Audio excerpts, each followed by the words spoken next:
പ്രതിദിനം 225 ലിറ്റർ പാൽപ്പായസമാണ് നിലവിൽ ഉൽപ്പാദിപ്പിക്കുന്നത്. ഇത് 350 ലിറ്ററാക്കാനാണ് തന്ത്രിയുടെ നിർദ്ദേശം. ദേവസ്വം ബോർഡിന്റെ അംഗീകാരം കൂടി ലഭിച്ചതോടെയാണ് കൂടുതൽ ഉൽപ്പാദനത്തിനായി 1500 ലിറ്റർ ശേഷിയുള്ള ഭീമൻ വാർപ്പ് എത്തിച്ചത്. 1810 കിലോയാണ് വാർപ്പിന്റെ ഭാരം. ക്രെയിൻ ഉപയോഗിച്ചാണ് തിടപ്പള്ളിയിൽ പ്രത്യേകം തയ്യാറാക്കിയ അടുപ്പിലേക്ക് വാർപ്പ് സ്ഥാപിച്ചത്. നിരവധി തൊഴിലാളികളും വാർപ്പ് ഉയർത്തി മാറ്റാനായി വേണ്ടിവന്നു.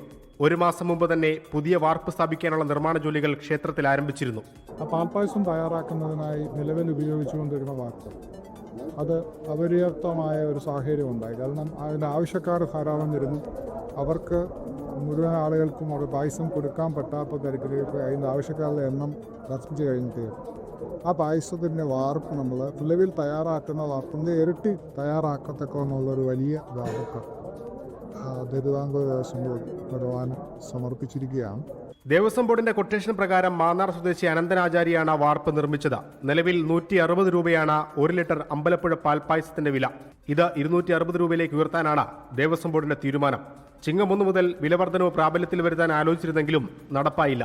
പുതിയ വാർപ്പ് എത്തിച്ച പാൽപ്പായസ ഉൽപ്പാദനം വർദ്ധിപ്പിച്ച സാഹചര്യത്തിൽ വില വർധനവും ഉടൻ നിലവിൽ വരും.